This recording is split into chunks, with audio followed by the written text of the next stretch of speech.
Hello fashion lovers, welcome to my YouTube channel. So today we'll be making a hip and boot padding. So if you've been having issues making it, this video is for you. Don't stop liking, don't stop subscribing. So let's just move into the video. Okay guys, so this is I already have my waist and hip line, and this is just my basic body without any allowance. I did not add any allowance to it. So I have my front pattern and also my back pattern here, but I'll just be working on the front pattern for the meantime. I'll take away the back pattern you get. So this is my basic body measurements without any allowance. So from the up, I'm going to go down with 1.5 inches. I'm still having my tape straight like that. I will go down with 18. I'll stop at 18 inches. I'm going to mark on 18 inches. That's where my hip padding is going to stop. Then I'll also get 5 inches from the hip side. I'll get 5 inches. You get. Then guys, after getting these 3 measurements for the front, you're going to join the 3 of them together. If you have your French curve, you're free to use your French curve, but if you don't have your French curve, you can also do freehand. You get. At the down part of this, my French curve was disturbing me a bit, so I have to do freehand. I have to just use my hand and connect it. You get. So you can also go ahead and use your hand and connect if you want to, but if you have your French curve, you're free to do that. So I'm going to use my marker and identify the up and the down so that I won't get confused. You get. The elf that I wrote here is just for the front, so I also know that this is the front. So I'm going to cut it out now, and then we'll move over to the back.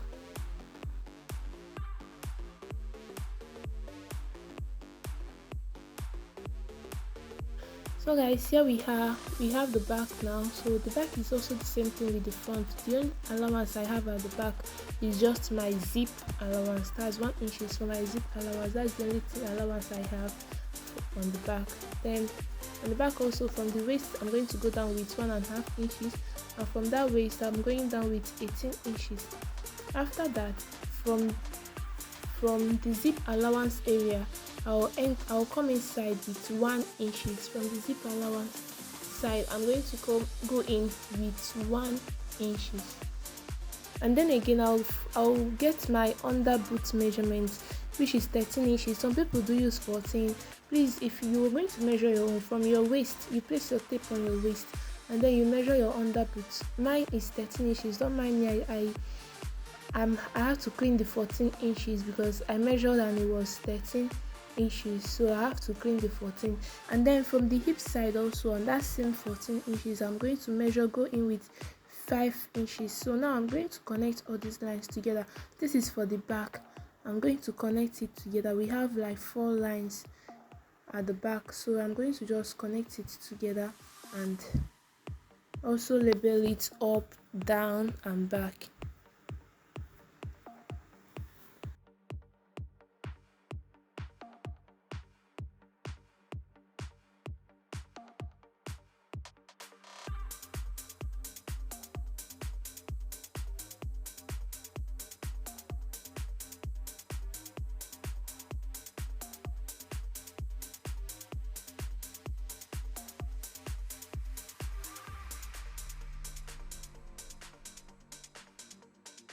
So guys, this is what we'll be using now to work with. These two, that's what we'll be using now to work with. Okay, I'll go ahead and cut out my foam for these two. So I'm going to go ahead and identify the up and the down, but for the down I'm just writing D for the down, so you can see how I'm doing my own. Do yours the same way so that you will not get confused why putting on your hairstyle on it, why sewing on it. So having done this, I'm going to trim down the edges a bit so that it will be flat. You get. I'm going to go ahead and trim the edges. Just be looking at me while I do it. I will just trim the edges so that it will be flat on the dress.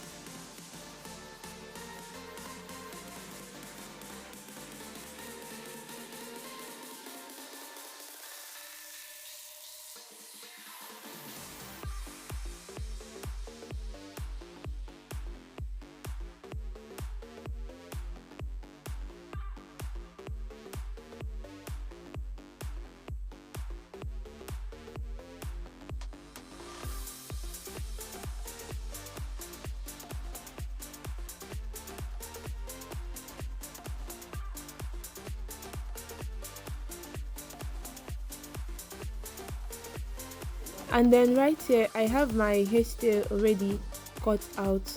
I have 2 for each of the foam, so 2 for each of the foam, because I'll be covering the both sides of it, so which means it should be total of 4. The front is going to have 4 and the back is going to have 4. I'll be covering the both sides. And please, when cutting your own, ensure that you have space all around it, because the hairstyle is going to gum together after covering the foam, you understand. Then before I go ahead to iron the hairstyle on the foam, I will cut out my skirt and my lining. For my lining, I have my body measurement divided by 4 plus 2 inches allowance for sewing. You get my main body measurement divided by 4 plus 2 inches allowance for sewing. That's what I have in my lining. So because I'm making a skirt, it is shorter, it is 2 inches shorter than the main fabric. And then I also have my zip allowance here. So for the skirt, the hip I'm using here is 37. The normal hip size is 37, so we are moving to 39. I added 2 inches allowance for the hip, so I'm dividing 39 by 4 plus 2 inches allowance. That's what I have for the skirt, you get. So in the skirt, you're going to add the hip allowance that you're working with. If you're working with 40, you want your hip to move to 40, then you divide 40 by 4 plus your allowance for sewing, you get. So I'm adding just 2 inches allowance to this material because of the hip. Then if you want your hip to be more bigger, you add more foam to your foam. Maybe the front will be 2-2, while the back will also be 2-2, you get. So now we'll be moving back to the foam. I've already gone ahead to do my hairstyle, so this is how it is. And if you look through, you're going to see the places that I labeled before, the down. So this is the down.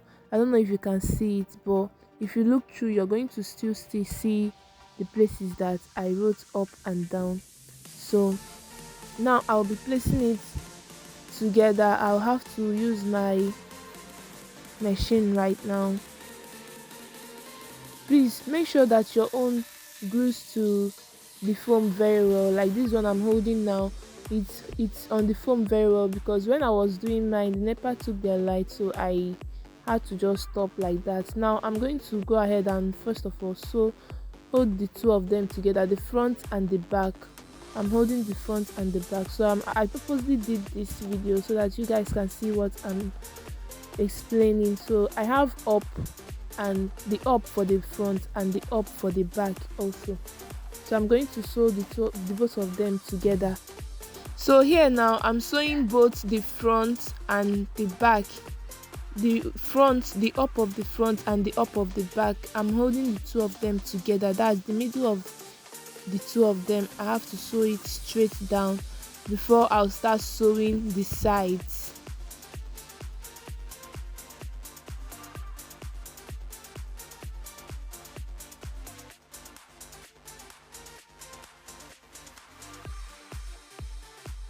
Then I'm going to go ahead and do the same thing for the other side of the hip padding, you get. So this is the both sides of the hip padding. I'm done sewing the middle straight down. Then the next thing to do now is to sew on the edges all the round. I'm going to go ahead and sew the edges of it round like 3 to 4 times. I'm going to sew it round 3 to 4 times. This is also to also help it make it flat, you get.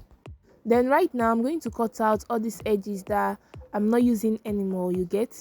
So all these edges that is remaining, that came out like this, I'm going to be cutting it out because I'm not using them. So, and we want the work neat as possible, we want it as neat as possible. So after this, now the next thing to do is to join your lining. Please mind you that you're joining your lining with your main body measurement. Okay, you're joining it with your main body measurement.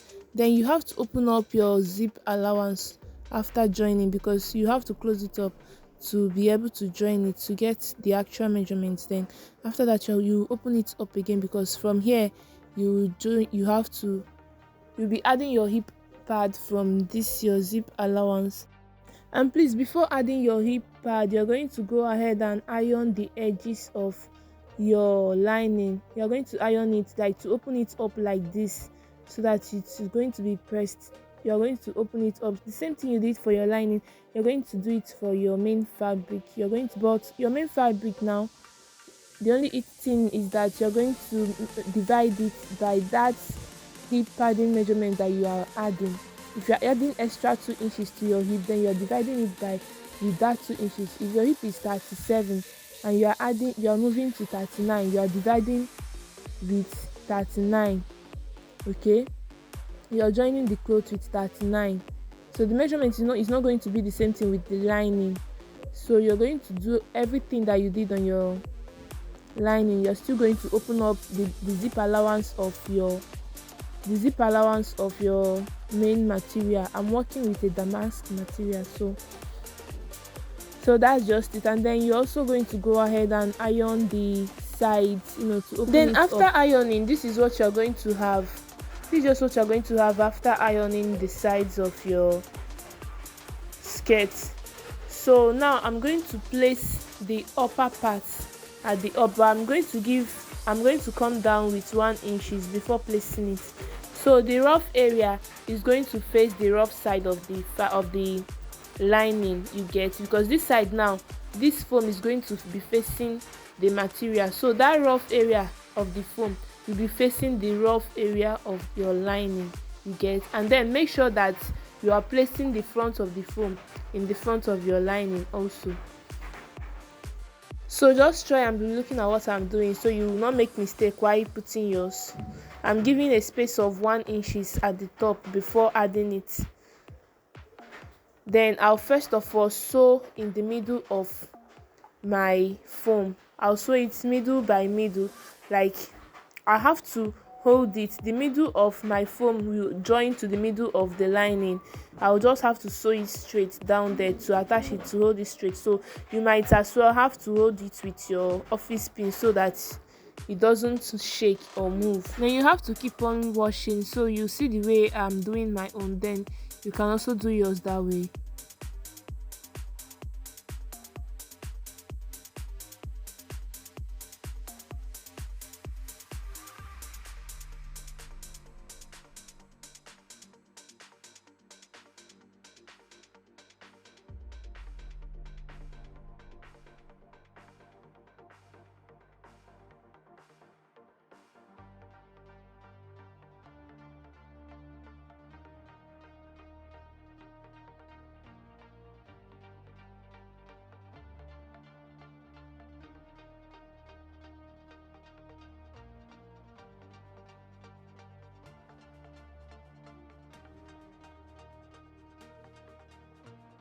So now I'm working with my main fabric. I've already gone ahead to iron the edges, the allowance that came out. So with my hip padding that I've already joined together with my lining, I'm going to now use my lining to turn this skirt, you get. So this is how my hip padding appeared. I already finished joining it to my lining. As you can see, it's just as if the same thing we did while joining the foam. You have to sew on the middle and then sew on the edges. So now this is how it's going to be when you are joining your lining, because this is how it's going to be when you're done joining. So now I'm going to turn it upside down, front facing front, you get. I'm going to turn it so that I did this thing for you guys not to get confused. So I'm turning it now. It's going to be front facing front, and then when you turn it again, it will be back facing back, you get. So make sure that the edges, the two joinings are together, the lining and the main fabric. I'm going to now go and run a stitch and also top stitch on top of it, and then I'll be back to show you guys how it is. Then right here I'm done with my hemming. I've already run the stitch and also top stitched on top of it. You can see it here. The next thing to do now is to hold the two sides, that's the zip allowance area, the both of them. I'm going to now go ahead and sew it down the same way we normally do for skirts while sewing sides of the skirt. This is inseam finishing, so I'm going to go ahead and sew it straight down and also straight down on the other side. then it will only remain on the waist. Please, when you are doing this, ensure that your waist is also intact. You get that the lining for the waist and the lining for and the one at the side, just make sure that everywhere is intact, because if you see mine now, I was holding the waist, I was making sure that I held the waist with my pin, office pin, before sewing the two edges. I was holding it with my office pin before sewing the two edges, so you can as well do the same for yours. I'm going to turn it up now. So when you're done turning it up, this is what you're going to have. Both the inside and outside is very neat. So now you're going to go ahead and iron it if you want to, but of course you need to. So so you go ahead and iron it, and then also stop stitch on the waist. So guys, I'm done ironing mine, and this is what I have. I also have my band with me. My band is 30 inches because my waist is 30 inches. I measured my waist and it's 30 inches, and I have to do 30 inches band. So you're going to measure your waist, and then you know what to do next. You cut out your band depending on the size of your waist, and then the height is going to be 5 inches, because when you fold it into two, it's going to be 2.5 on each side. So right now I'm going to first of all sew from the back. Okay, I'm going to first of all sew from the back, and after sewing from the back, I'll now turn it up, turn the other side to close the front. So I'm going to just show you guys an example with this pin. I have to hold it with pin first, and then sew from the back, and then turn it up to the front. So this is what I have. Both the inside and the outside is very neat. Then now you're going to hold it together. From the top, you're going to measure out. I'm using 15 inches zip, so you're going to measure out 11 inches. I'm going down with 11 inches for my zip, the opening of my zip, and then from that 11 inches I'll stop my stitching at 22 inches for the slit, you get. And right here I am done with all those, so you can see how fine it is looking, because I've gone ahead to stitch my pleats and then also add my zip allowance to it, and then this is your hip padding. It's looking very fine. So right now you're going to, when putting your zip, please, you're going to put it, you're measuring the size of your waist. I have 30 inches here on my zip, so my waist is actually 27. I have to measure out and know the place I'm going to place it. So thank you for watching this video. I hope it was very helpful, and please keep up with your likes and comments. Thank you, and see you in my next video. Bye.